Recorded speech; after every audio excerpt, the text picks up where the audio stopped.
17 घंटे की कड़ी मशक्कत और खोजबीन के बाद ईरान के राष्ट्रपति इब्राहिम रईसी के दुर्घटनाग्रस्त हुए हेलीकॉप्टर को खोज निकाला गया।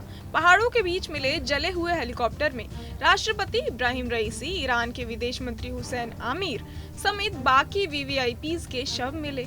प्रेसिडेंट इब्राहिम रईसी और बाकी दो को ले जा रहे हेलीकॉप्टर ने क्रैश होने के तुरंत बाद आग पकड़ ली थी।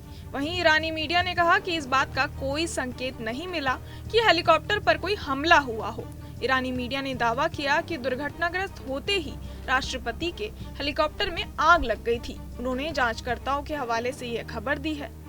जनरल स्टाफ ने अपने बयान में कहा कि हादसे से पहले नियंत्रण टावर और हेलीकॉप्टर के चालक दल के बीच स्थापित हुई बातचीत में कुछ भी संदिग्ध नहीं मिला। हेलीकॉप्टर ने हादसे से लगभग 90 सेकंड पहले दो दूसरे हेलीकॉप्टर चालकों से बातचीत की थी।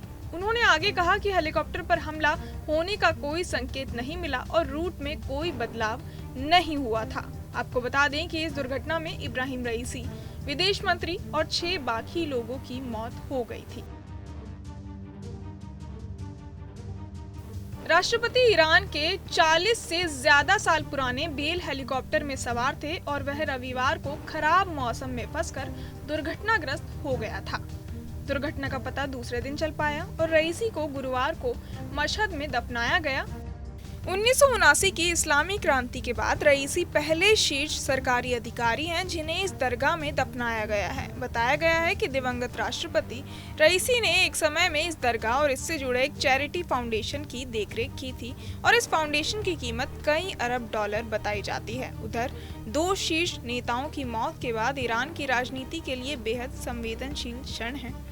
ईरान में अगले राष्ट्रपति चुनाव के लिए 28 जून की तारीख तय की गई है। एक रिपोर्ट में बताया गया कि ईरान के राजनीतिक वर्ग के बीच इस पद के लिए कोई स्पष्ट प्रबल उम्मीदवार नहीं है। खासतौर पर ऐसे उम्मीदवार का मिलना मुश्किल है जो रईसी जैसा शिया मौलवी हो। उनकी अंतिम यात्रा में बड़ी संख्या में लोग शामिल हुए थे।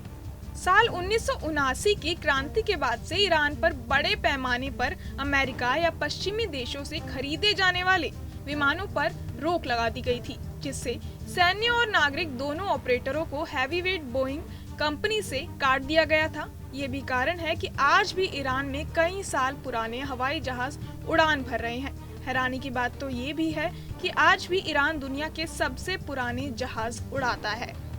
इन हवाई जहाज़ों की औसत उम्र करीब 25 साल रहती है। ईरान अभी भी उन हवाई जहाज़ों और हेलीकॉप्टर का इस्तेमाल करता है जिनको कई साल पहले ही रिटायर कर दिया गया था या फिर उनका निर्माण बंद कर दिया गया। हालांकि ईरानी राष्ट्रपति की मौत के पीछे लोगों का कहना है कि साजिश के तहत उनको मारा गया है। रईसी की मौत के पीछे इजराइल की खुफिया एजेंसी मोसाद का हाथ होने की भी संभावनाएं जताई जा रही हैं। बहरहाल, आप क्या कुछ सोचते हैं, हमें कमेंट बॉक्स में जरूर बताएं और ऐसी तमाम खबरों के लिए सब्सक्राइब करें न्यूज़ नेशन।